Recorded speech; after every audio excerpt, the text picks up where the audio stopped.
Ivan এতক্ষণ যাবৎ এটারই সুযোগ খুঁজছিল। অবশেষে পুষ্প নিজেই এই সুযোগটা করে দিল। ধীর পায়ে ইভান প্রবেশ করল রুমের ভিতরে। অপরূপ সুন্দর রুমটা। বই পড়া যাদের নেশা তাদের রুম এমনই হবে, এটা স্বাভাবিক। পাশে ছোট্ট করে লেখা পুষ্প লাইব্রেরি। এটা দেখে মিথ্যা হাসি হাসল ইভান। হঠাৎ একজন ব্যক্তিকে নিজের সম্মুখে দেখে চমকে উঠলেন পুষ্পের আব্বু। আসসালামু আলাইকুম মিস্টার মিনহাজ তালুকদার, চিনতে পেরেছেন আমাকে? হ্যাঁ, খুব চেনা চেনা লাগছে, তবে একটু প্রেশার লাগছে চিনতে। তবে আমি পরিচয় দিই, আমি Ivan Reza Chowdhury, professor at Jahangirnagar University. আশা করি এখন চিনতে পেরেছেন। আরে হ্যাঁ, আপনার মতন একজন গুণী শিক্ষক আমার বাসায়। প্লিজ বসুন স্যার, আমি এখনই পুষ্পকে ডেকে নিয়ে আসছি। সেটার কোনো প্রয়োজন নেই, আমি আপনার মেয়ের সাথে দেখা করে এখানে এসেছি। ও বলল আপনি এখানে আছেন, আর আপনি নাকি আমাকে চেনেনও, তাই ভাবলাম সারপ্রাইজ দিই। খুব ভালো করছেন স্যার। তা কেমন আছেন? যার বউ চলে যায় সে আর কেমন থাকবে বলুন। যাই হোক, আপনার খবর বলুন। নতুন মেয়ে, পুরাতন নতুন সংসার কেমন কাটছে? চমকে উঠলেন মিনহাজ তালুকদার। এই অবস্থা দেখে ইভান হাসল। হঠাৎ করেই মিনহাজ বলে উঠলেন, এসব কি বলছেন স্যার? আরে মিনহাজ বাবু, বুঝতে পারেননি? আমি তো শুধু একটু ফোন করছিলাম। পুষ্প ম্যামের নিউ জব, তা তো ভালো ইউনিভার্সিটিতে, সেটা কথা বলছিলাম। জব তো সন্তানের মতো, তাই না? হ্যাঁ, তা অবশ্যই ঠিক। মেয়েটা আমার এত বড় হয়ে গেছে, কত কিছু ভাবতাম ওকে নিয়ে। ওর মা মারা যাওয়ার পর থেকে একা হাতে ওকে আমার বড় করা। কিন্তু ওর তো মা আছে। মানে? আরে মিনহাজ আঙ্কেল, জব যে শুধু সন্তানের মতো তা কিন্তু নয়, জব কিন্তু মায়ের মতোই, সেটাই বলছিলাম। তারপরে কাহিনীটা বলুন, শুনতে ইচ্ছে করছে। মিনহাজ তালুকদারের ভেতর যেন ভয়, কেন জানি ইভানকে তার কাছে অদ্ভুত মনে হচ্ছে। ইভানের কথা ওনার কাছে একদমই স্বাভাবিক মনে হচ্ছে না, কিন্তু তারপরও বিষয়টা উনি চেপে গেলেন। ওর মা মারা যাওয়ার পর একা হাতে বড় করেছি আমি ওকে। সাথে ছিল আমাদের বাসায় সেই পুরনো কাজের বুয়া, যে এখনও আছে। তখন আমি লাইব্রেরিতে চলে যেতাম, তখন ওই সেই দেখাশোনা করতো পুষ্পকে। মেয়েটা আমার বড্ড আদরের। ওরে আমি কত ভালোবাসি সেটা বোঝানোর মতো নয়। ইভান শুধুমাত্র হাসছে মিনহাজ বাবুর কথা শুনে, এছাড়া কোনো প্রতিক্রিয়া দেখাচ্ছে না। তখনই রুমে এলো আরেকজন লোক। এসে সোজা গেল মিনহাজ বাবুর কাছে। ইভান স্পষ্ট দেখতে পেল একটা ওষুধের বক্স মিনহাজ বাবুর হাতে দিয়েছে ওই লোক। মিনহাজ বাবু সাথে সাথে বক্সটা রেখে দিলেন টেবিলের একটা ছোট্ট বক্সের মধ্যে। সাথে নিজের প্যাকেট থেকে বেশ কিছু টাকা দিলেন সেই লোককে। ইভান সবকিছু ভালোভাবে পর্যবেক্ষণ করে গেল। বয়স হচ্ছে, সাথে কত ওষুধ খেতে হয় সেটা বলার অপেক্ষা রাখে না। আপনি বসুন, আমি পুষ্পকে ডেকে নিয়ে আসছি। দাঁড়ান আঙ্কেল, এত তাড়া কেন আপনার? পুষ্প ম্যাম তো বললেন উনি নাস্তা নিয়ে এসছেন। একটু বসুন না, আমার সাথে গল্প করুন। মেয়েকে মাত্র কয়েকটা বছর পড়িয়ে এত বড় প্রফেসর বানিয়ে নিলেন, সে ক্রেডিট তো দিতে হবে আপনাকে। মিনহাজ তালুকদার কিছুটা অবাক হচ্ছেন ইভানের এমন খাপছাড়া কথা শুনে। তারপর হেসে জবাব দিলেন, আমার মেয়ে পরিশ্রম করেছে এবং সেটার ফলও পেয়েছে।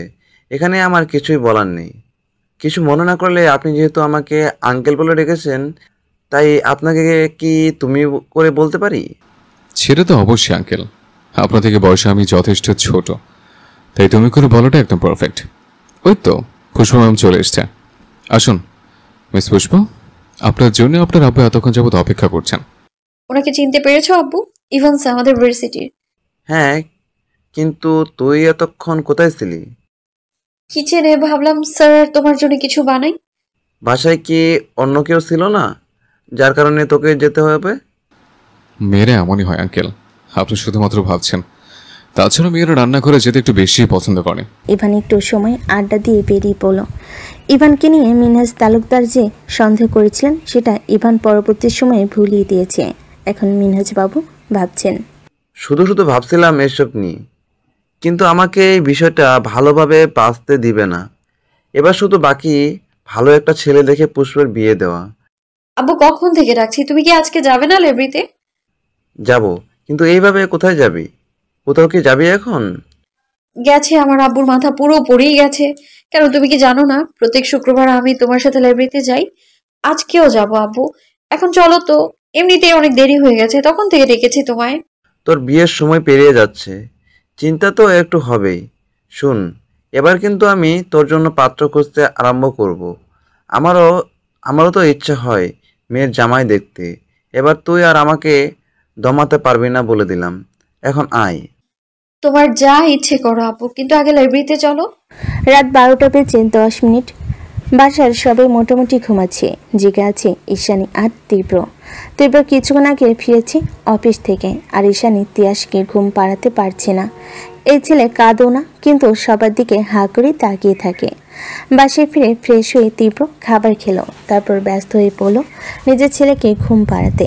এর মধ্যে দুজন কথা বলছে, অধরা আর ইভানকে নিয়ে। না স্যার, আজকে খেয়েছেন সবার সাথেই বসেই, কিন্তু খেয়ে উঠেই চলে গেছেন। এক মুহূর্ত দেরি করেননি। সেই যে গিয়ে দরজা বন্ধ করে কী সব করছেন রুমের মধ্যে, এখনও করেই যাচ্ছেন। ভালো করে শোনো, এখনও শব্দ শুনতে পাবে। এত রাতে রুমের মধ্যে কি করছেন ইভান? তাতে জিজ্ঞেস করিনি একবারও? জিজ্ঞেস তো করেছিলেন মা। স্যার উত্তর দিয়েছে বিশেষ কাজ করছেন, ওনাকে যেন ডিস্টার্ব করা না হয়। তুমি তিয়াসকে ঘুম পাড়িয়ে গিয়ে একবার দেখে আসো স্যার কি করছেন। ঠিক আছে, তুমি ঘুমাও। ঘুমানোর জন্য ঈশানী যখনই বিছানা ঠিক করতে যাবে তখনই ঈশানী, তুমি কি ঘুমিয়ে পড়েছ? ঈশানী তাকালো একবার তীব্রের দিকে, তারপর উত্তর দিল, না স্যার, আপনার কি কিছু লাগবে? আপাতত একবার অধরা রুমে এসো, তাহলে হবে। আমি তিয়াসকে ঘুম পাড়িয়ে বিছানায় ঠিক করছি, তুমি দেখে আসো ইভান কেন ডাকছে। তীব্রের কথা শেষ হওয়ার সাথে সাথে ঈশানী বেরিয়ে গেল। দরকার বাহিরের শব্দ পেতে ইভান বলে উঠল, তাড়াতাড়ি আসো ঈশানী। ঈশানী যখনই রুমের ভেতর ঢুকতে যাবে তখনই ওর নাকে ভেসে এলো এক বাজে গন্ধ। সামনের দিকে তাকাতে দেখতে পেল বিছানার সাইডে একটা বিয়ারের বোতল পড়ে আছে। ঈশানী দৃষ্টি লক্ষ্য করে ইভানও তাকালো সেই দিকে। আমার খেয়াল ছিল না। ঠিক আছে, কিন্তু আপনি এসব আর কয়দিন করবেন স্যার? আচ্ছা, অধরা যদি কখনো ফিরে আসে আর এসে আপনার এই কাজগুলো দেখে, তাহলে ও কি ভাববে একবার ভাবুন। ইভান হাসলো। বাসার প্রত্যেকে এখনো অধরের নাম ধরে ওকে বোঝায়, এটা ওটা বলে। তুমি আপাতত এই পাশে এসো, আর দরজাটা বন্ধ করে এসো। দরজা কেন বন্ধ করতে হবে? স্পেশাল কারণে, তাড়াতাড়ি এসো, নয়তো তীব্র চলে আসবে। ইভানের কথা মতো ঈশানী দরজা বন্ধ করে বিছানার এক সাইডে গেল। এবার বলুন কেন ডাকলেন? তুমি কি জানো হৃদিতার আই কার্ড কোথায় থাকতো? আমি এতদিন থেকে খুঁজে পাচ্ছি না, তাই বললাম। হ্যাঁ জানি, কিন্তু আপনি এতদিন থেকে এই রুমে থেকেও এটা জানেন না? ঈশানী এখন ভাবছে, রুমে থাকলেও কি স্যার অধরার কোনো কিছুতেই হাত দেননি? কিন্তু কেন? আচ্ছা, এখন আমি কি করব যদি একটু বলতেন? তোমাকে শুধু এখন নয়, এরপরে অনেক কাজ করতে হবে ঈশানী। আপাতত ওর আই কার্ড আর সব ডকুমেন্ট বের করে আমাকে দাও। ঈশানী বিছানার এক পাশে পুরো তুলে ফেলল। ইভান তাকিয়ে আছে সন্ধ্যান হয়ে। ও জীবনও কল্পনা করেনি অধরা এমন জায়গায় এসব জিনিস রাখবে। এখানে কি এসব রাখার জায়গা? এটা তো আমি জানি না স্যার। অধরা সবসময় বিছানার নিচেই রাখতো, কিন্তু আপনি হঠাৎ করে এসবের খোঁজ করছেন কেন? প্রয়োজন আছে তাই। আচ্ছা, তীব্র কি করছে? তিয়াসকে আমি কিছুতেই ঘুম পাড়াতে পারছি না, তাই ও চেষ্টা করছে। ডেকে দেব তীব্রকে? না, লাগবে না। শোনো, আমি এখন যা করব তুমি শুধু মনোযোগ দিয়ে শুনবে এবং দেখবে, এছাড়া কোনো প্রশ্ন করবে না। ঈশানী মাথা নাড়ল। ইভান নিজের মোবাইলখানা হাতে নিয়ে কারো নাম ধরে টাইপিং করতে লাগলো। ঈশানী দেখছে সব নীরব হয়ে, মুখে কোনো কথা নেই। ইভান কাউকে ফোন করছিল। উপর পাশ থেকে রিসিভ হওয়ার পরপরই লাউড স্পিকার দিয়ে দিল। পুষ্পা ম্যাম জেগেছেন নাকি ডিস্টার্ব করলাম? না না, ডিস্টার্ব কেন করবেন? এই তো বসে আছি, আগামীকাল ক্লাসে সবকিছুই দেখছিলাম। এত এক্সপিরিয়েন্স দিয়ে কি হবে ম্যাম? যাই হোক, রাতের খাবার খেয়েছেন? হ্যাঁ, আপনি? খেয়েছে। শুনুন, আপনার সাথে কিছু ইম্পর্টেন্ট কথা বলার আছে, তাই আগামীকাল একবার দেখা করতে পারবেন? কোথায় দেখা করবেন বলে ভালো হতো ইভান স্যার। অবশ্যই বলে দিচ্ছি, ভার্সিটির অপোজিট সাইডে একটা ফুচকা হাউস আছে, খেয়াল করেছেন? হ্যাঁ, আমি তো ওইখানে গিয়েছিও। তাহলে তো হয়েই গেল। আপনার ফার্স্ট ক্লাস পরে ওইখানে চলে যাবেন। ঠিক আছে, তাহলে এখন রাখি। শুভরাত্রি। টেক কেয়ার মিস পুষ্প। ফোন রাখতেই দেখতে পেল ঈশানী হাঁ করে তাকিয়ে আছে ওর দিকে, মুখে যেন হাজারো প্রশ্নের রেখা। এইভাবে তাকিয়ে আছে কেন ঈশানী? অবাক লাগছে তাই তো? মনে অনেক প্রশ্নের দানা বেঁধেছে। এই ভয়েসটা আমার খুব পরিচিত। আমি যদি ভুল না হই তাহলে এটা অধরার ভয়েস। ঠিক বললাম তো স্যার? না, পুরোপুরি ভুল বলে ঈশানী। এটা আরেকজন ব্যক্তির কণ্ঠস্বর, যে তোমার বান্ধবীর সম্পর্কে কিছুই জানে না। আরেকটা কথা বলে রাখা ভালো, সে ব্যক্তির সাথে আগামীকাল তুমি যাবে দেখা করতে। এটা কিভাবে হতে পারে? আমি অধরাকে খুব ভালো করে চিনি, আর এটাও জানি এই ভয়েসটা অধরার ভয়েসের কেমন যেন একটা নেশা আছে। আঙ্কেল প্রায়শই বলে এখনো আমি আমার মেয়ের কণ্ঠস্বরকে ভুলতে পারি না। আচ্ছা স্যার, আপনিই বলুন এটা কিভাবে অধরার ভয়েস নয়, বলুন। আপাতত তোমার কোনো প্রশ্নের উত্তর আমার কাছে নেই, তবে আগামীকাল অনেক কিছু ক্লিয়ার হয়ে যাবে। হয়তো আগামীকাল হৃদিতা আমাদের কাছে ফিরে আসবে, তবে তার জন্য আমাদের অনেক কাঠখড় পোড়াতে হবে, অনেক কষ্ট হবে হৃদিকে বোঝাতে। আমি জানি ঈশানী, তুমি সেই ব্যক্তি যে পারবে পুষ্প নামক হৃদিতার সামনে দৃঢ়তার সাথে কথা বলতে। তার মানে ওই ইংরেজি অধ্যাপিকা আমাদের অধরা? ইয়েস, আমার এখনো পর্যন্ত তাই মনে হচ্ছে, কিন্তু পুষ্পকে দেখে বোঝার কোনো উপায় নেই। তাই তোমাকে বলছি, অতি সাবধানে আমাদের বোঝাতে হবে, যাতে ওর মাথায় কোনো প্রেশার না পড়ে। ক্লিয়ার? হ্যাঁ, আমি সামলে নিব, আপনি টেনশন নেবেন না। আরেকটা কথা, এই যে এতগুলো ঘটনা ঘটে যাচ্ছে, এগুলোর একটাও যেন তুমি ছাড়া আর কেউ না জানে। তীব্রকে কিছু বলার প্রয়োজন নেই, সব আসলে সবাই জানতে পারবে। ঠিক আছে, তাহলে আমি এখন যাই।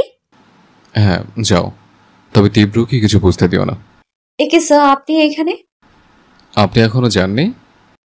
আমারও তো একই কথা। আপনি এখানে কেন? আপনি না গতকাল বলেন ফার্স্ট ক্লাস পড়ে যেন আমি সামনের ফুচকা হাউসে যাই, ওইখানেই দেখা করবেন। হ্যাঁ, তার জন্য তো আপনাকে এখন ভার্সিটিতে দেখে একটু আশ্চর্য। প্লিজ যান, দেরি হয়ে যাচ্ছে তো। কিন্তু আপনি যাবেন না?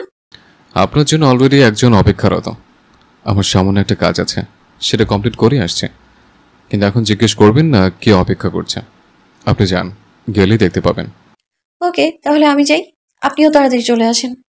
বলে পুষ্প চলে যেতে লাগলো। এর মধ্যে ইভান পুনরায় পেছন থেকে বলে উঠল, চিন্তা করবেন না, আপনার একদম কাছের একজন মানুষ আছে এখানে, আপনি সম্পূর্ণ নিরাপত্তার কাছে। ইভানের মুখে এমন হাসি দেখে পুষ্প কিছুই বলতে পারল না। এত সন্দেহ কৌতূহল হাজারখানেক প্রশ্ন নিয়ে প্রবেশ করলো ফুচকা হাউজে। পুষ্পকে দেখার সাথে সাথে কাছে এলো ঈশানী। আপনি পুষ্প তালুকদার তো? হ্যাঁ, কিন্তু আপনি আপনি চিনতে পারলাম না তো। ইভান স্যার আপনাকে বলেননি কেউ একজন আপনার জন্য অপেক্ষা করছে? ও, তাহলে আপনার কথাই স্যার বলেছেন। একটু দেরি হয়ে গেল, আপনি নিশ্চয়ই অনেকক্ষণ যাবত অপেক্ষা করেছেন। প্লিজ মনে কিছু নেবেন না, ক্লাস নিতে নিতে দেরি হয়ে গেছে। ঈশানী তাকিয়ে আছে পুষ্পর দিকে, আচমকায় জড়িয়ে ধরল পুষ্পকে। ওর এতক্ষণ যাবৎ পুষ্পর কথা বলার ধরন দেখে মনে হচ্ছিল এটা পুষ্প নয়, এটাই হারিয়ে যাওয়া অধরা। জড়িয়ে ধরার পর আরও নিশ্চিত হতে পারল ঈশানী। অধরাকে জড়িয়ে ধরার পর যেভাবে অধরা আগলে নিত তাকে, ঠিক সেভাবেই পুষ্প আগলে নিয়েছে। একটা কথা জানেন পুষ্প, আমি অধরার বান্ধবী। ইভান স্যার নিশ্চয়ই আমার কথা আপনাকে বলেছেন। আপনি অধরার বান্ধবী? তার মানে আপনি ঈশানী? আপনার কথা অনেকবার ইভান স্যার বলেছেন, শেষ পর্যন্ত আপনার মতো ভাগ্যবতীর সাথে দেখা হয়েই গেল আমার। কেমন আছেন আপনি? ওই অধরা যেভাবে আমাদের রেখে গিয়েছিল সেভাবেই আমরা প্রত্যেকেই আছি। চলুন বসা যাক, বাকি কথা না হয় বসেই বলবো। পুষ্প বসতে চাইল অন্য একটা টেবিলে, কিন্তু ঈশানী নিয়ে গেল ওদের সেই চিরচেনা টেবিলে, যেখান থেকে কিচেনের সব কিছু দেখা যায়। জোর করে বসালো অধরার যে চেয়ারটাতে বসতো সেটাতে, কিন্তু কোনো পরিবর্তন দেখতে পাওয়া গেল না পুষ্পের মধ্যে। ঈশানী ধীরে ধীরে সমস্ত প্রশ্ন করতে লাগলো পুষ্পকে। ও যে ধরনের উত্তরে প্রত্যাশা করেছিল, পুষ্প আস্তে আস্তে সেই রকম উত্তর দিচ্ছে। অবশেষে যখন পুষ্প ফুচকা মুখে দিল, সেটা ভালোভাবে নোটিশ করলো ঈশানী। তারপর বলে উঠল, অধরার সামনে ফুচকা রাখলে আর কোনো কথাই নেই। কখন যে এক প্লেট খাওয়া শেষ হবে আমরা বুঝতেই পারবো না। এরই মধ্যে এলো ইভান, হাতে অনেকগুলো বেলি ফুল, যে ফুল অধরা খুব পছন্দ করে। যে কোনো অনুষ্ঠানে অধরাকে বেলি ফুলে সজ্জিত হতে দেখা যেত, তাই আজকে ইভান সেই সুযোগটাই মিস করতে চাইছিল না। গতকাল রাতে ইভান যে প্রশ্ন ঈশানীকে শিখিয়ে দিয়েছে, ঈশানী আজকে সেই প্রশ্নগুলো করছে পুষ্পকে। হঠাৎ করে ঈশানী বলে উঠল, তাহলে বিলটা আপনিই দিয়ে দিন। এবার যেন আশ্চর্য হওয়ার পালা। আমি কেন বিল দেব? বিল কি আমার দেওয়ার কথা? এই কথা বলে আশেপাশে তাকালো পুষ্প, অতঃপর নিজের উত্তরে নিজেই অবাক হলো। আম সরি ঈশানী, আমি এই কথা কিভাবে বললাম এটা বুঝতেই পারছি না, তবে আজকে বুঝতে পারছি ফুচকা আমার খুব প্রিয়। আবারও সরি, প্লিজ কিছু মনে করো না, বিলটা কিন্তু আমিই দিব। বিল অলরেডি পে করা হয়ে গেছে ম্যাম, আপনারা রিল্যাক্সে যান। আমি জানি আপনি আর ঈশানী যেহেতু এখানে এসছেন, তাই বিল নিয়ে একটু হলে ঝগড়া হবে, এর জন্য আমি আগে সব কিছু ঠিকঠাক করে রেখেছি। উনি যেন কি বলছিলেন ঈশানী? ফুচকা ওনার খুব প্রিয়, কিন্তু আমার জানার মতে ফুচকা থেকেও ওনার ভেলপুরি প্রিয়। আমি কি ঠিক বললাম পুষ্প ম্যাম? এবার কিছুটা হলো অস্থিরতা করছে পুষ্পর শরীরে, কেমন যেন ওর চোখে সব কিছু ঘোলাটে মনে হচ্ছে। তারপর বলে উঠল, হয়তো প্রিয় আমার জানা নেই, তেমন একটা খাওয়া হয় না এগুলো। তাহলে এখন অর্ডার দিয়ে দিচ্ছে। আপনি হয়তো জানেন না, হৃদিতার কারণে ভেলপুরি আমারও খুব প্রিয় হয়ে গেছে। আর ঈশানী, তুমি কি খাবে? বেলপুরিটা থাক, অনেকদিন যাবৎ খাওয়া হয় না। আগে অধরার জন্য খেতে হতো, আবার বিলটাও আমাকে দেওয়া লাগতো। জানেন পুষ্প ম্যাম, যখন স্যারের সাথে অধরার বিয়ে হলো, তারপর থেকে আমাকে বিল দেওয়া লাগতো না।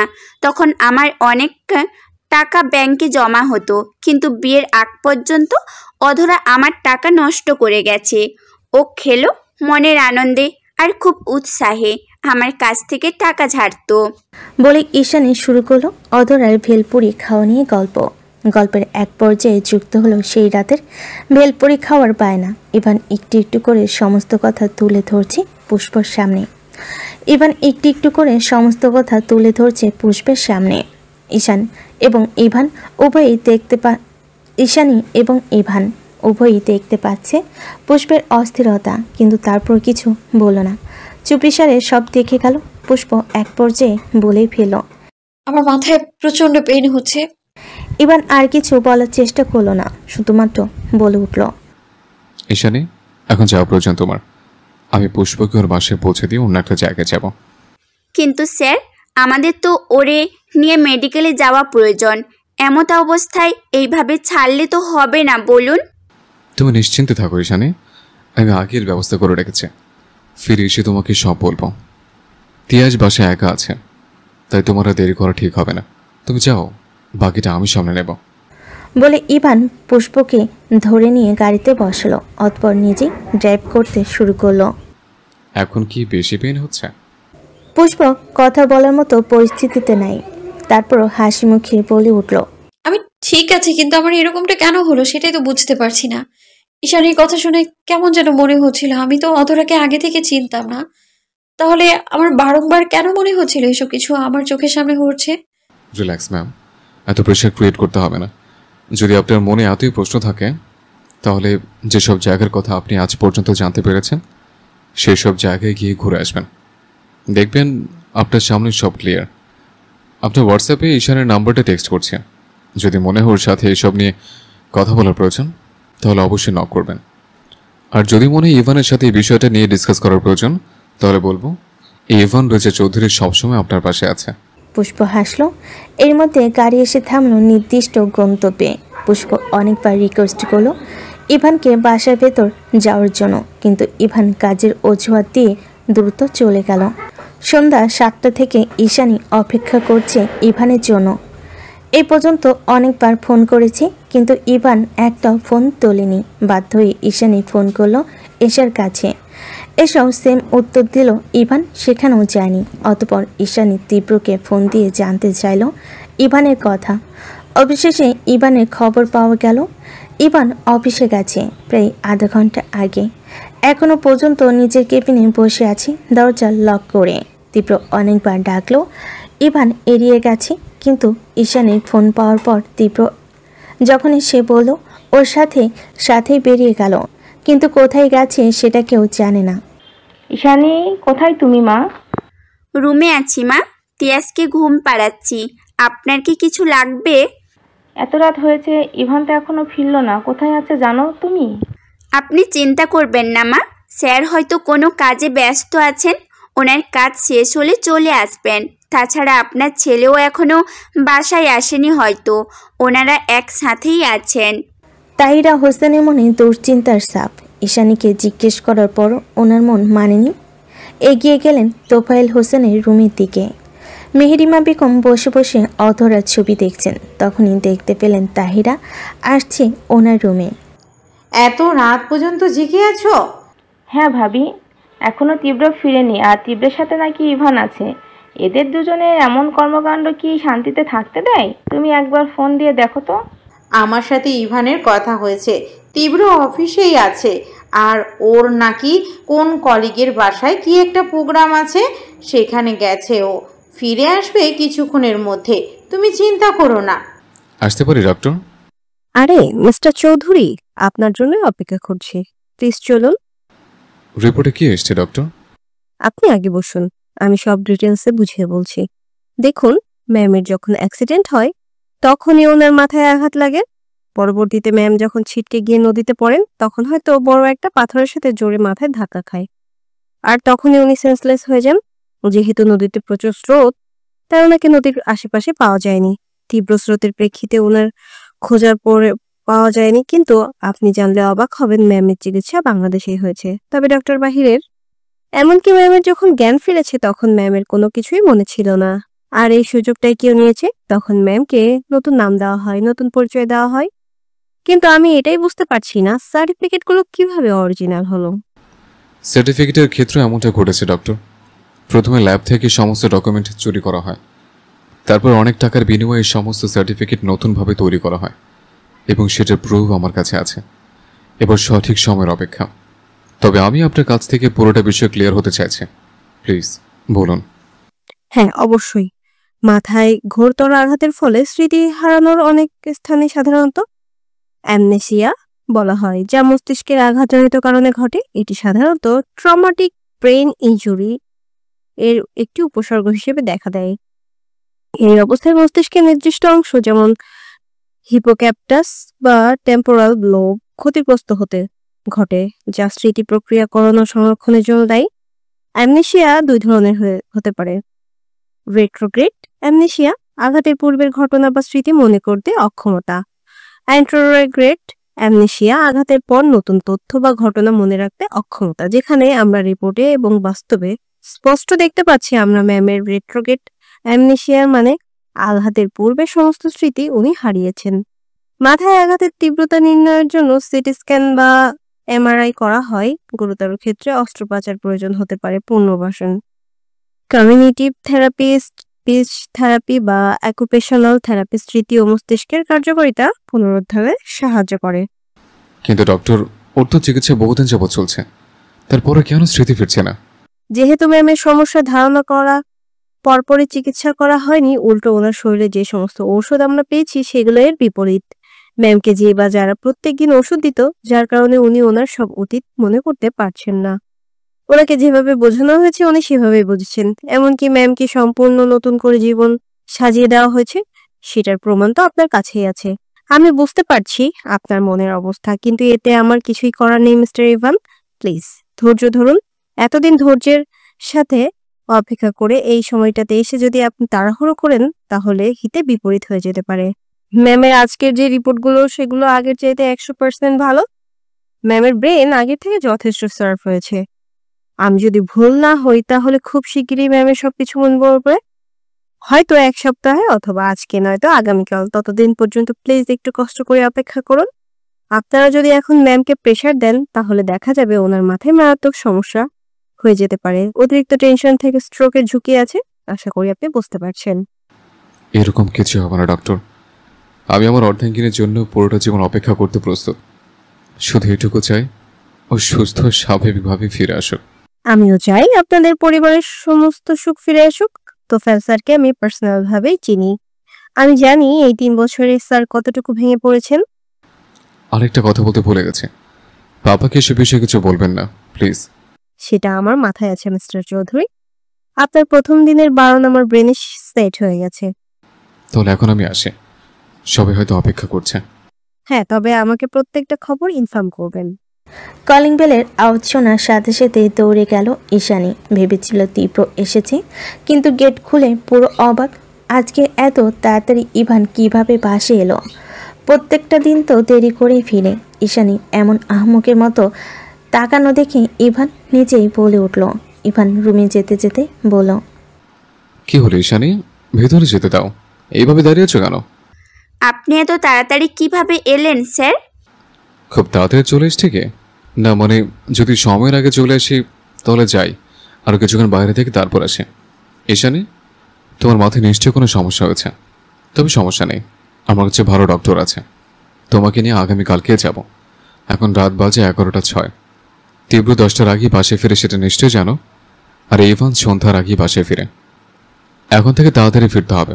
শোনো, তীব্রের ফিরতে দেরি হবে, ওর জন্য খাবার ডাইনিং টেবিলে রেখে দিও। আর তিয়াস ঘুমালে একবার রুমে এসো। আপনার সাথে আমারও কিছু দরকার আছে। তিয়াস ঘুমিয়ে গেছে একটু আগেই, এখন চলুন। তীব্রও বাসায় ফিরেনি। তোমার আবার কি দরকার? অধরা মানে পুষ্প ফোন করেছিল, তারপর ওর সাথে টেক্সটটাও কথা হয়েছে। ফোন কেন করেছিলে? আমাকে হোয়াটসঅ্যাপে নাকি পাচ্ছিল না, তাই। তারপর আমি নিজেই ওকে নক করলাম, অনেকক্ষণ কথা হয়েছে। আপনার কথা বলল, এই যে ফোন আপনি দেখুন। ফ্ল্যাশব্যাক। আমি ঈশানী, হঠাৎ ফোন দিলে যে? তুমি কি এখন ফ্রি আছো? হ্যাঁ, মোটামুটি ফ্রি, তবে একটু পর আন্টিমণি আর মাকে খেতে দিতে হবে। আন্টিমণিকে? অধরার আম্মু, আমার মামি শাশুড়ি। বিয়ের আগ পর্যন্ত শুধু আন্টিমণিই ছিল, কিন্তু বিয়ের পর সম্পূর্ণ সম্পর্ক পাল্টে গেছে। ও আচ্ছা, তোমাদের বিয়ে কবে হয়েছে? 1 বছর আগে। জানো, অধরা চেয়েছিল আমি যেন ওর ভাইয়ের বউ হই। তাহলে তাহলে কি তুমি চাইতে না, তীব্র ভাইয়াকে ভালোবাসতে না? আরে এমনটা নয়, আমিও তীব্রকে খুব ভালোবাসি, কিন্তু কাউকে বলিনি। কিন্তু এক সময় এমন একটা পর্যায়ে আসে যখন আমি অধরাকে বলতে বাধ্য হই। ওই দিন অধরা আমার উপর অনেক রাগ করেছিল, তারপর আবার খুশিও হয়েছিল। যেদিন ওরা সবাই আমাকে দেখতে আসে ওই দিনই অ্যাক্সিডেন্ট হয়, আর কিছুক্ষণের মধ্যে সব উলট পালট হয়ে যায়। এরপরে সব তো তুমি জানোই। একটা কথা বলি, যদি কিছু মনে না করো। হ্যাঁ অবশ্যই, বলো। যদি ফ্রি থাকো তাহলে আগামীকাল একবার দেখা করো প্লিজ। দেখা করব কেন? কোনো প্রয়োজন? আমার কেন জানি মন চাইছে তোমার সাথে কিছুক্ষণ বসে কথা বলতে, আর সাথে কিছু তোমার ছেলেকে আনতে হবে। হ্যাঁ প্লিজ, কথাটা রেখো। আমার কেন জানি মন চাইছে তোমার সাথে কিছুক্ষণ বসে কথা বলতে, আর সাথে কিন্তু তোমার ছেলেকেও আনতে হবে। প্লিজ কথাটা রেখো। ঠিক আছে, যদি সম্ভব হয় তাহলে তিয়াসকে নিয়ে আসবো, আর তার আগে একবার স্যারের সাথে কথা বলে নিব। তাহলে এখন যাই, একটু কাজ আছে। ঠিক আছে, টেক কেয়ার ঈশানী। বর্তমান। এর জন্যই আপনাকে বারবার ফোন করছিলাম, কিন্তু আপনি তো তুলছিলেন না। তখন আমি কি করতাম বলুন? হাজার হোক ও তো অধরাই, আর অধরার কথা আমি ফেলবো কিভাবে বলুন? তাই একবার বলাতে রাজি হয়ে গেছি। ফোন সাইলেন্ট ছিল, তাই খেয়াল করিনি। বলে পকেট থেকে মোবাইল বের করলো ইভান। সাথে সাথে স্ক্রিনে একটা মেসেজ ভেসে উঠল। ইভান এই মেসেজটা দেখে পুরো থমকে গেছে। পুষ্প মেসেজ করেছে 3 ঘন্টা আগে। বাসা পৌঁছে গেছেন স্যার? ঈশানী? হ্যাঁ স্যার, বলুন। রিদি টেক্সট করেছে। তাহলে রিপ্লাই দেন, কি বলেছে? 3 ঘন্টা আগে মেসেজ করেছে, বাসায় ফিরেছে কিনা। দেখলেন তো মোবাইল সাইলেন্ট করার ফল? এতক্ষণ আগে মেসেজ করেছে, অথচ আপনি এখন দেখছেন। আচ্ছা, অধরার যদি আগের সব কিছু মনে থাকতো তাহলে আপনার কি অবস্থা হতো একবারও ভেবেছেন আপনি? ঈশানীর কথা শুনে ইভানের মনে পড়তে লাগলো অধরার সমস্ত বায়না, জেদ ধরে বসে থাকা। কানা করা মুহূর্তের মধ্যে ইভানের ঠোঁটে ফুটে উঠল এক অমায়িক হাসি রেখা। তখনই ঈশানীর প্রশ্ন, এই ব্যাগে কি আছে? ইভান এক কথাই উত্তর দিল, রিপোর্ট। কিসের রিপোর্ট? আমি কি দেখতে পারি? দেখে নাও।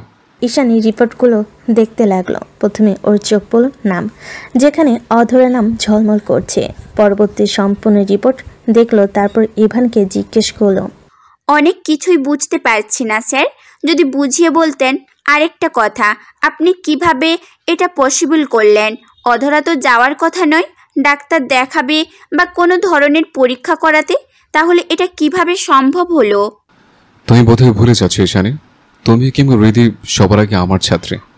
এটা হতে ভুলে গেছো যে একসময় ইভান রেজা চৌধুরীকে দেখে ক্লাস, হৃদিতা হোসেন, অধরা এবং তার একমাত্র বান্ধবী ঈশানী ভয় থাকতো। এমনও সময় গেছে যে সময়গুলোতে আপনাদের দুজনে থেকে আমি প্রচুর বকা খেয়েছি। তবে আমাকে দেখলে অবশ্যই হৃদিতা ভয়ে শিরকে থাকতো। কখন কি বলে দিই জনসম্মুখে, সেখান থেকে কি সামান্য ডাক্তারের পরামর্শ আমি নিতে পারি না? কিন্তু আপনি কি বলবেন না কিভাবে এটা সম্ভব হয়েছে? এটা না হয় অজানে থাকুক, কখনো বলে দিব। তুমি এবার যাও, নয়তো যে কেউ সন্দেহ করবে, আর তীব্র যেন ভুলেও কিছু না বুঝতে পারে। বলে ইভান চলে গেল ওয়াশরুমে। কিছুক্ষণের মধ্যেই তীব্র ফিরেছে বাসায়, কিন্তু বাসায় ফিরে ওর এক কথা, ইভান কোথায় ছিল সন্ধ্যার পর থেকে? কি হলো ঈশানী, বলছো না যে? আমি কি করে বলবো বলো তো? উনি কোথায় যান, কি করেন, সেটা কি আমাকে বলেন? বলেন, আমার থেকে ভালো তো তুমিই জানো স্যারের খবর, তাহলে হঠাৎ আমাকে জিজ্ঞেস করছো কেন? কারণ ইভান আমাকে বলে যায়নি ও কোথায় গিয়েছে। সবার মুখ তো বন্ধ করে দিয়েছে। কলিগের কথা বলে কি আর আমার মুখ এত সহজে বন্ধ করতে পারবে না? আজকে ইভানকে বলতেই হবে কোথায় ছিল এতক্ষণ। আমি গেলাম। কোথায় যাচ্ছ? অধরা রুমে, লর্ড সাহেব তো এখন রুমেই আছেন, তাই না? তাই আমি যাব, দেখতে হবে তো সে কোথায় যায়, কি করে। আচ্ছা আমি এক্ষুনি, তুমি শুয়ে পড়ো। ঈশানী কিছুতেই আটকাতে পারল না তীব্রকে। এত রাতে ছুটে গেল ইভানের কাছে। ইভান মাত্র সব কিছু গুছিয়ে রেখে ঘুমাতে গেছে। এমন সময় শুনতে পেল তীব্রর কণ্ঠস্বর, Ivan open the door, urgent, কিন্তু একদম দেরি করবি না। তীব্রর এই কথা শোনার সাথে সাথে বিছানা থেকে উঠে এলো ইভান। কি হয়েছে এত রাতে? তুই কোথায় ছিলি আজকে? সন্ধ্যার পর থেকে তো অফিসে ছিলি না, তাহলে ছিলটা কোথায়? আমাকে একদম ভুলভাল বোঝানোর চেষ্টা করবি না। একজন বোঝাচ্ছে এতক্ষণ ধরে, কিন্তু কোনো লাভ হয়নি। তুই ওই উল্টাপাল্টা কিছু না বলে সরাসরি বল কোথায় গিয়েছিলি। কেন, ঈশানী তোকে বলেনি যে আমি আমার একজন কলিগের বাসায় গিয়েছিলাম? ছোট্ট করে একটা আয়োজন করেছেন উনি, শুধুমাত্র ইউনিভার্সিটির স্টাফদের জন্য। এছাড়া আমি কোথাও যাইনি। তীব্র, আর তুই তো জানিস আমি তোকে কখনো মিথ্যা বলিনি, তাই না? দমে গেল তীব্র। বাস্তবে এটাই সত্যি, ইভান কখনো ওর কাছ থেকে কিছু গোপন রাখে না। আর এই বিশ্বাসেই তীব্রর ইভানের প্রতি যে সন্দেহ দানা মনে কোণে বেঁধেছিল সেটাও চলে গেল। কিছু সময় কথা বলে চলে গেল নিজের রুমে। ঈশানী দাঁড়িয়ে দাঁড়িয়ে সব শুনছিল। যখন দেখলো তীব্র ইভানকে আর সন্দেহ করছে না, তৎক্ষণাৎ চলে গেল তিয়াসের কাছে। তীব্র রুমে এসে দেখতে পেল ঈশানী ঘুমিয়ে গেছে, তাই আর ডিস্টার্ব করলো না। চুলগুলো এক সাইডে নিয়ে শুয়ে পড়ল ঈশানীর কাছে। ঈশানী তখনও ঘুমায়নি, শুয়ে শুয়ে স্বামীর যত্ন উপভোগ করছে। তারপর তীব্র একবার ডাকলো ঈশানীকে, এই তুমি কি ঘুমিয়ে পড়েছো? জেগে থাকলে একটু সাড়া দাও, আমার একা একা ভালো লাগছে না। আজকে তিয়াসও ঘুমিয়ে আছে। এই ঈশানী। ঈশানী কাছ থেকে কোনো সারা শব্দ পেল না তীব্র। এতে ওর মন খারাপ হলো কিছুটা। আর এদিকে শুয়ে শুয়ে একটু মজা নিল, কিন্তু তারপরও ধরা দিল না তীব্রর কাছে। ইভান মোবাইল হাতে নিয়ে শুয়ে আছে, মনে মনে ওর চিন্তা। ফোনের স্ক্রিনে ভেসে আছে একজনের কনভারশন, যেখানে স্পষ্ট করে লেখা, বাসে ফিরেছেন স্যার, বাসে ফিরছেন স্যার। ইভানের মনে পড়ল অধরের কথা। কোনো জায়গা থেকে বাসে ফেরার পরপরই দেখা যেত ওর ফোনে এরকম একটা টেক্সট। হাসিমুখে ইভান কিছুক্ষণ তাকিয়ে থাকলো প্রোফাইল পিকচারটার দিকে। তারপর অনেকক্ষণ ভাবার পর রিপ্লাই দিয়েই বসলো, সরি মিস পুষ্প, আপনাকে দিয়ে আসার পর আর মোবাইল হাতে নেওয়া হয়নি, আর মোবাইল সাইলেন্ট থাকায় খেয়ালও করতে পারিনি আপনার বার্তা। যদি কোনো কৌতূহল বা মনের টান থাকতো তাহলে নিশ্চয়ই মোবাইলটা হাতে নিতাম। আগে রীতি ছিল তো, তাই বাসায় ফিরে মোবাইল ধরতে হতো। এখনও নেই, তাই মোবাইলের গুরুত্ব আমার জীবনে তেমন একটা নেই। তবে যখন আমি আমার রীতিকে পুনরায় ফিরে পাবো, তখন আমার প্রেয়সীর শাসন। যাই হোক, একটু আগে বাসায় ফিরেছে, কিন্তু আপনি এত রাত পর্যন্ত জেগে আছেন যে? ও পাশ থেকে শুধু নিঃশ্বাসের শব্দ শোনা গেল। ইভান পুনরায় জিজ্ঞেস করলো, কি হলো পুষ্প ম্যাম? আপনি কি অধরাকে আগের মতোই ভালোবাসেন স্যার? হঠাৎ আপনার এই কথা মনে হলো কেন? আর হৃদিতাকে নিয়ে? না, আমার এমনি মনে হলো, পুরুষ মানুষের ভালোবাসা তো সময়ের সাথে সাথে চেঞ্জ হয়। একজনকে ভুলে গিয়ে অন্যজনের সাথে দিব্যি থাকে। এসব অন্যজনের ক্ষেত্রে পুষ্প ম্যাম। হৃদিতা আমার জীবন এক দিব্য আলো, যার তেজ কখন ইভান রেজা চৌধুরীর জীবন থেকে বিদায় নেবে না। এরপর যদি বলেন পুরুষ মানুষকে কোনো কথা, তাহলে বলবো আপনি কাউকে ভালোবেসে দেখেন। আমার দেখা বা দেখার মতে হৃদি কখনই আমার সন্দেহ করতো না, বরং দেখাও তো ও আমাকে বিশ্বাস করতো, কিছু বলতো না। হয়তো আপনাকে বলতো না, তাই বলে কি অধরা চাইতো ওর হাজবেন্ড অন্য কোনো মেয়ের সাথে মিশুক? আপনি কি অধরার কাছ থেকে বিষয়টা একবারের জন্যও জানতে চেয়েছিলেন স্যার? থমকে গেল ইভান। ওর মনে উদিত হলো একটাই প্রশ্ন। ঠিকই, আমি কখনো হৃদের কাছ থেকে বিষয়টা জানতে চাইনি, কিন্তু আমি তো অন্য কোনো মেয়ের দিকে ফিরে তাকালাম না। তাহলে আর চিন্তা কোথায়? আমার হৃদিতাও আমাকে কখনো এসব বিষয়ে অবিশ্বাস করতো না। কি হলো স্যার, চুপ করে আছেন যে? জানেন, আমার কাছে অন্য একজনের একটা কাজ খুব খারাপ লেগেছে। কি কাজ? বেচারির ওয়াইফ মারা গেছে অনেক দিন আগে। সেও তার ওয়াইফকে আপনার মতোই ভালোবাসতো। একদিন দেখলাম একটা ফুচকা হাউসে একজন মেয়ের সাথে বসে আছে। সেই মেয়ে আবার ওই লোকের গালেও হাত দিচ্ছে, খুব ক্লোজ হয়ে বসে আছে। ইভানের সাথে সাথে মনে পড়লো ওই দিনে রিক্তার সাথে ফুচকা হাউজে দেখা হওয়ার কথা, কিন্তু রিক্তা তো ওর বোনই হয়, তাই বিষয়টা এত গুরুতরভাবে নিল না। এখনো যে চুপ স্যার, বিরক্ত হচ্ছেন? না না, এমন কঠিন নয়। আমি আসলে একটা বিষয় নিয়ে ভাবছিলাম। দেখুন পুষ্প ম্যাম, অনেক সময় আমরা চোখ দিয়ে যা দেখি তা কিন্তু মিথ্যেও হতে পারে। তাই যে কোনো বিষয় নিয়ে মন্তব্য করার আগে সেটা সত্যতা নিশ্চিত করার প্রয়োজন। আপনি যে দৃশ্য দেখেছেন সেটার আগে সত্যতা যাচাই করুন, তারপর সেটা নিয়ে কথা বলুন। যেহেতু তার স্ত্রী মারা গিয়েছে আর সেই তার স্ত্রীকে ভালোবাসত, তার জন্য দেখুন হয়তো সে দুশ্চিন্তাগ্রস্ত ছিল। তখন হয়তো তার বোন বা ফ্রেন্ড কেউ তাকে সান্ত্বনা দিচ্ছিল, কিন্তু অপর পাশ থেকে দৃশ্যটা দেখে আপনার অন্য কিছু মনে হয়েছে। এখন আপনি বলতে পারেন আমি কিভাবে এত নিশ্চিত হচ্ছে? আসলে আমার সাথে এমন ঘটেছে তাই। পুষ্পের মাথায় এলো, ইভান তো সবসময় রিক্তাকে নিজের বোনের মতো করে দেখে, তাই হয়তো এমনটা করেছে। হ্যাঁ স্যার, ভুল তো হতেই পারে। যাকগে বাদ দেন। বাসায় ফিরে খাবার খেয়েছিলেন? আপনার তো রাত 10:30টার মধ্যে খাবার খেতে হয়। ওয়েট, আপনি কি করে জানলেন এই কথা? আপনি একদিন বলেছিলেন স্যার, তাই তো জানতে পারলাম। এটা আমার পুরনো অভ্যাস ছিল। এখন খেলেও যা, না খেলেও তা। কি হবে এত নিয়মের মধ্যে থেকে? যেখানে হৃদিতা নেই সেখানে ইভানের অস্তিত্ব থাকার চেয়ে না থাকাই ভালো। পুষ্প শুনে গেল ইভানের কথা, কিন্তু কোনো কমপ্লিমেন্ট করলো না। ইভান ক্লাস নিচ্ছে নিজের মতো করে। বাইরে দাঁড়িয়ে একজন খুব সূক্ষ্মভাবে দেখে যাচ্ছে ক্লাস নেওয়ার স্টাইল। হঠাৎ ইভানের চোখ পড়ল বাইরে। পেছন দিকে ফিরে থাকায় মুখ দেখতে পেল না, তবে ড্রেস দেখে আন্দাজ করতে পেরেছে মানুষটাকে। দ্রুত ক্লাস শেষ করে ছুটে গেল সেই অপরিচিতার পেছন। জেরা করছেন বুঝি? করতেও পারে, কারণ আমি আপনার সিনিয়র, তাই আপনি আমাকে উত্তর দিতে বাধ্য। আমি কারো ক্লাস লুকিয়ে দেখি না, বুঝলেন? এমনি এদিক দিয়ে যাচ্ছিলাম, হঠাৎ শুনতে পেলাম কারো এত বড় কাকের মতো কণ্ঠস্বর, তাই না দাঁড়িয়ে আর থাকতেই পারলাম না।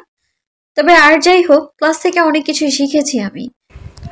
ইভানে কেমন জানি মনে হতে লাগলো, এইভাবে তো হৃদিতা বলতো। আবার বলেন তো কি বলেছেন? কেন, আপনি কি ইদানিং কানে কম শুনেন? আচ্ছা বাদ দিন না, সকালে নাস্তা করেছিলেন? কি হলো, কিছু বলছেন না যে? কেন, আপনি কি আমার জন্য নাস্তা নিজের হাতে বানিয়ে এনেছেন? হ্যাঁ। হ্যাঁ মানে কি?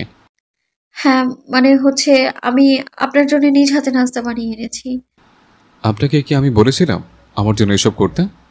কিছুটা অপমানিত হলো পুষ্প। তারপর যখনই বলতে যাবে, আপনি খেয়েছেন কিনা সেটা তো জানি না, তাই এনেছিলাম। চলুন তো। আপনি হৃদিতার মতো দেখতে, তবে হৃদি নন। কেন এনেছেন নাস্তা? আমি তো আপনাকে বলিনি এক্সট্রা কোনো কিছু দেখাতে আসবেন না। এসব ইভান রেজা চৌধুরী পছন্দ করে না, মাথায় রাখবেন। বলে চলে গেল ইভান। পুষ্প সেই স্থানে কিছুক্ষণ দাঁড়িয়ে রইল স্তব্ধ হয়ে, তারপর দৌড়ে গেল নিজের কেবিনে। ইভান দাঁড়িয়ে দাঁড়িয়ে সব কিছু পর্যবেক্ষণ করছে। এক পর্যায়ে পুষ্প কান্না করতে আরম্ভ করলো। তখন ইভান বুঝতে পারলো একটু বেশি করে ফেলেছে পুষ্পর সাথে, কিন্তু তারপরও ওর ঠোঁটে রয়েছে বিজয়ের হাসি। দুপুর প্রায় 2টা। পুষ্প নিজের মতো ক্লাস শেষ করে বেরিয়েছে। আজকে আর ইভান ওকে আটকায়নি। এতে খানিকটা অবাক হয়েছে পুষ্প। তারপর নিজের অভিমানকে গুরুত্ব দিয়ে একাই বেরিয়েছে ভার্সিটি থেকে ফুচকা হাউজের উদ্দেশ্যে। কিছুক্ষণ হাঁটার পর পেছনে সেই কাঙ্ক্ষিত স্থানে। কখন এসেছো তুমি? এই তো কিছুক্ষণ আগে। তোমার জন্যই ওয়েট করছিলাম। বসো, আমি অর্ডার দিয়ে দিয়েছি। বেলপুরি আর কোল্ড ড্রিঙ্কস চলবে তো এতে? তুমি কি এগুলোই খাবে? না মানে এখানে তো ফুচকা অনেক ভালো, তাই বলছিলাম আর কি। যদি চাও তাহলে 2 প্লেট ফুচকা অর্ডার দিই। It's your wish. তবে অধরা কিন্তু এখানে এসে ফুচকাই খেত। আনফর্চুনেটলি অধরার সাথে তোমার টেস্টেরও মিল আছে। তবে ফুচকা 2 প্লেট নয়, বরং 3 প্লেট হবে।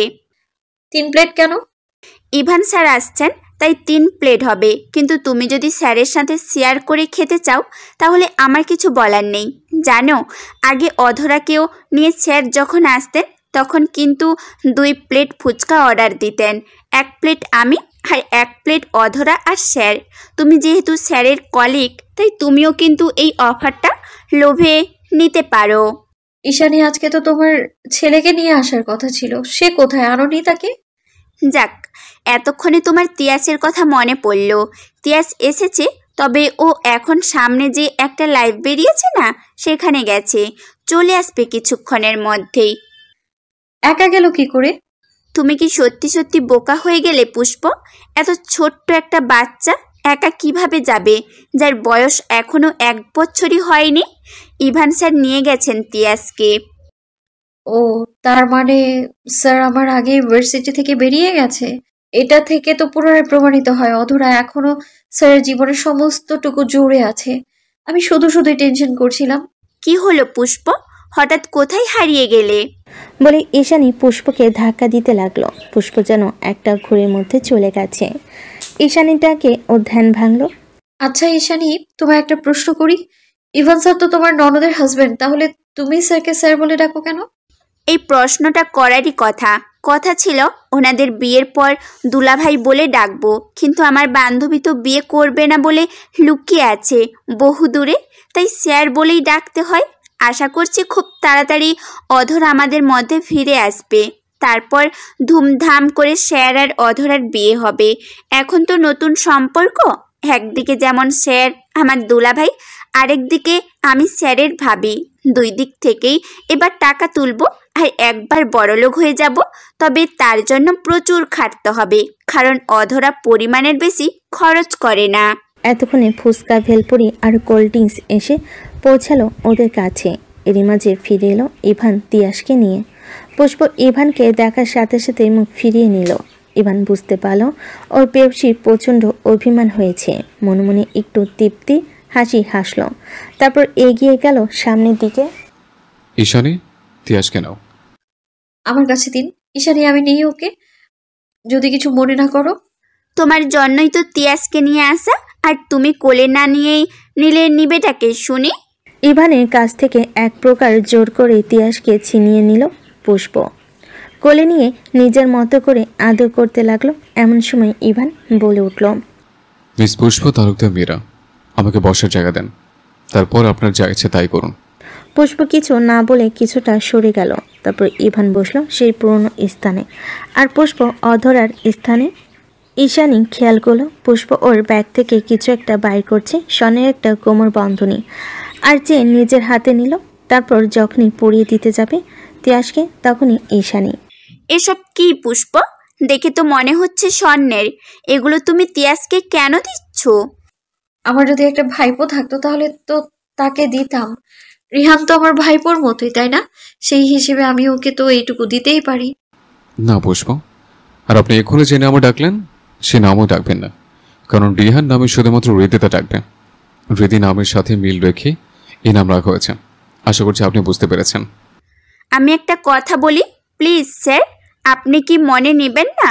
পুষ্প তো দেখতে অধরার মতোই, তাই পুষ্পেরও তিয়াস ভাইপো, আর যেহেতু ভাইপো হয় তাহলে রিহান বলে অবশ্যই ডাকতে পারে। তবে স্বর্ণের জিনিসগুলো নিতে পারবো না আমি আমার ছেলের জন্য। প্লিজ, তুমি কিছু মনে করো না পুষ্প।